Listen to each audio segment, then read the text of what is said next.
अध्याय आरंभ करते हैं सेनापतियों सहित महिषासुर का वध। जगदम्बा के श्री अंगों की कांति उदय काल के सहस्त्रों सूर्यों के समान है। वे लाल रंग की रेशमी साड़ी पहने हुए हैं। उनके गले में मुंड माला शोभा पा रही है। दोनों स्तनों पर रक्त चंदन का लेप लगा है। वे अपने कर कमलों में जप मालिका, विद्या और अभय तथा वर नामक मुद्राएं धारण किए हुए हैं। 3 नेत्रों से सुशोभित मुखार विंद की बड़ी शोभा हो रही है। उनके मस्तक पर चंद्रमा के साथ ही रत्नमयी मुकुट बंधा है तथा वे कमल के आसन पर विराजमान है। ऐसी देवी को मैं भक्ति पूर्वक प्रणाम करती हूँ। माता का ध्यान करते हैं।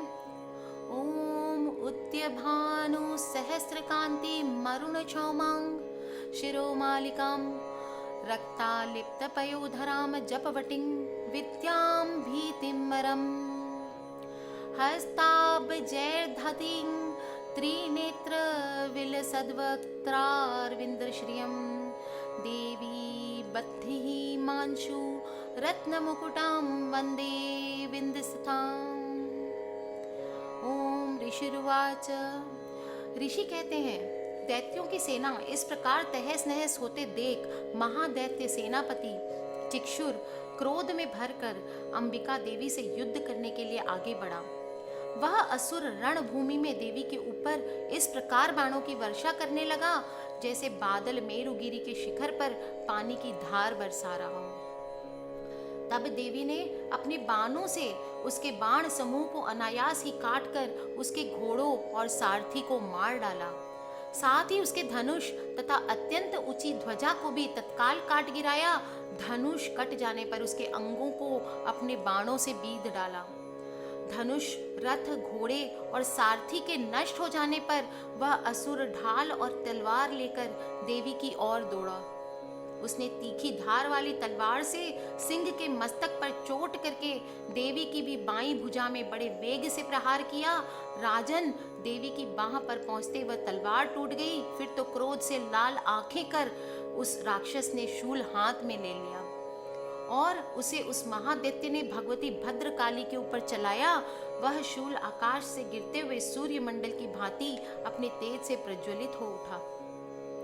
उस शूल को अपनी ओर आते देख देवी ने भी शूल का प्रहार किया। उससे राक्षस के शूल के सैकड़ों टुकड़े हो गए।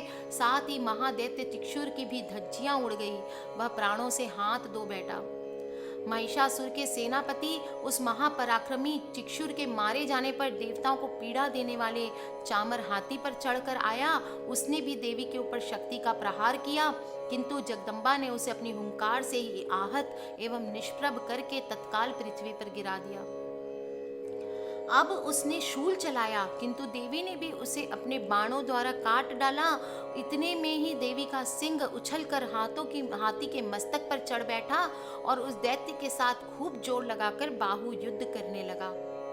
वे दोनों लड़ते लड़ते हाथी से पृथ्वी पर आ गए और अत्यंत क्रोध में भरकर एक दूसरे पर बड़े भयंकर प्रहार करते हुए लड़ने लगे।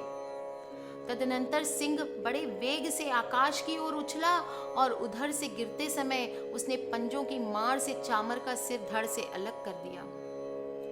इसी प्रकार उदग्र भी शीला और वृक्ष आदि की मार खाकर रणभूमि में देवियों के हाथ से मारा गया तथा कराल भी दांतों, मुक्कों और थप्पड़ों की चोट से धराशायी हो गया।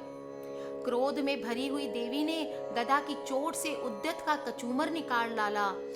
भिंदी पाल से वाशकल को तथा बाणों से ताम्र और अंधक को मौत के घाट उतार दिया। 3 नेत्रों वाली परमेश्वरी ने त्रिशूल से उग्रास्य, उग्रवीर्य तथा महाहनु नामक दैत्यों को मार डाला। तलवार की चोट से विडाल के मस्तक को धड़ से काट गिराया। दुर्धर और दुर्मुख इन दोनों को भी अपने बाणों से यमलोक भेज दिया। इस प्रकार अपनी सेना का संहार होता देख महिषासुर ने भैंसे का रूप धारण करके देवी के गणों को त्रास देना आरंभ किया। किन्हीं की थुथुन से मारकर, किन्हीं के ऊपर खुरों का प्रहार करके, किन्हीं को पूंछ से चोट पहुंचाकर, कुछ को सींगों से विदीर्ण करके, कुछ गणों को वेग से, किन्हीं को सिंहनाद से, कुछ को चक्कर देकर और कितनों को निःश्वास वायु के झोंके से धराशायी कर दिया। इस प्रकार गणों की सेना को गिराकर वह असुर महादेवी के सिंह को मारने के लिए झपटा। इससे जगदम्बा को बड़ा क्रोध हुआ। उधर महापराक्रमी महिषासुर भी क्रोध में भरकर धरती को खुरों से खोदने लगा तथा अपनी सींगों से ऊंचे ऊंचे पर्वतों को उठाकर फेंकने और गर्जने लगा। उसके वेग से चक्कर देने के कारण पृथ्वी भी क्षुब्ध होकर फटने लगी। उसकी पूंछ से टकराकर समुद्र सब ओर से धरती को डुबोने लगा। हिलते हुए सींगों के आघात से विदीर्ण होकर बादलों के टुकड़े टुकड़े हो गए। उसके श्वास की प्रचंड वायु के वेग से उड़े हुए सैकड़ों पर्वत आकाश से गिरने लगे। इस प्रकार क्रोध में भरे हुए उस महादैत्य को अपनी ओर आते देख चंडिका ने उसका वध करने के लिए महान क्रोध किया। उन्होंने पाश फेंककर उस महान असुर को बांध लिया। उस महासंग्राम में बंध जाने पर उसने भैंसे का रूप त्याग दिया और तत्काल सिंह के रूप में प्रकट हो गया। उस अवस्था में जगदम्बा ज्यों ही उसके मस्तक काटने के लिए उद्यत हुई, त्यों ही वह खड्गधारी पुरुष के रूप में दिखाई देने लगा। तब देवी ने तुरंत ही बाणों की वर्षा करके ढाल और तलवार के साथ उस पुरुष को भी बींध डाला। इतने में ही वह महान गजराज के रूप में परिणत हो गया तथा अपनी सूंड से देवी के विशाल सिंग को खींचने और गर्जने लगा। खींचते समय देवी ने तलवार से उसकी सूंड काट डाली। तब उस महादैत्य ने पुनः भैंसे का शरीर धारण कर लिया और पहले की ही भांति चराचर प्राणियों सहित तीनों लोकों को व्याकुल करने लगा। तब क्रोध में भरी हुई जगन माता चंडिका बार बार उत्तम मधु का पान करने और लाल आंखें करके हंसने लगी। उधर वह बल और पराक्रम के मद से उन्मत्त हुआ राक्षस गर्जने लगा और अपनी सींगों से चंडी के ऊपर पर्वतों को फेंकने लगा। उस समय देवी अपने बाणों के समूह से उसके फेंके हुए पर्वतों को चूर्ण करती हुई बोली। बोलते समय उनका मुख मधु के समान मद से लाल हो रहा था और वाणी लड़खड़ा रही थी। देवी ने कहा, ओ मूढ़, मैं जब तक मधु पीती हूँ तब तक तू क्षण भर के लिए खूब गर्ज ले। मेरे हाथ से यही तेरी मृत्यु हो जाने पर अब शीघ्र ही देवता भी गर्जना करेंगे। ऋषि कहते हैं, यो कहकर देवी उछली और उस महादैत्य के ऊपर चढ़ गई। फिर अपने पैर से उसे दबाकर उन्होंने शूल से उसके कंठ में आघात किया।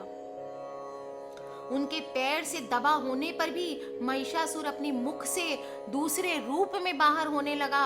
अभी आधे शरीर से ही वह बाहर निकल पाया था कि देवी ने अपने प्रभाव से उसे रोक दिया। आधा निकला होने पर भी वह महादैत्य देवी से युद्ध करने लगा। तब देवी ने बहुत बड़ी तलवार से उसका मस्तक काट गिराया। फिर तो हाहाकार करती हुई दैत्यों की सारी सेना भाग गई तथा संपूर्ण देवता अत्यंत प्रसन्न हो गए। देवताओं ने दिव्य महर्षियों के साथ दुर्गा देवी का स्तवन किया। गंधर्वराज गाने लगे तथा अप्सराएं नृत्य करने लगी। बोलिए दुर्गे मात की जय। इति मार्कंडे पुराणे सार्वणिके मन्वन्तरे देवी महात्म्ये महिषासुरवधो नाम तृतीयो अध्याय संपूर्णम। इस प्रकार श्री मार्कंडे पुराण में सार्वणिक मनवंतर की कथा के अंतर्गत देवी महात्म्य में महिषासुर वध नामक तीसरा अध्याय संपूर्ण होता है। नमो दिव्ये महादेव्ये शिवाय सततं नमः। नमः प्रकृते भद्राय नियतः प्रणतास्मताम्। नमो जगत्प्रतिष्ठाय दिव्ये कृत्ये नमो नमः। या देवी सर्वभूतेषु विष्णुमायेति शब्दिता। नमस्तस्यै नमस्तस्यै नमस्तस्यै नमो नमः। या देवी सर्वभूतेषु बुद्धिरूपेण संस्थिता। नमस्तस्यै नमस्तस्यै नमस्तस्यै नमो नमः। या देवी सर्वभूतेषु शान्तिरूपेण संस्थिता। नमस्तस्यै नमस्तस्यै नमस्तस्यै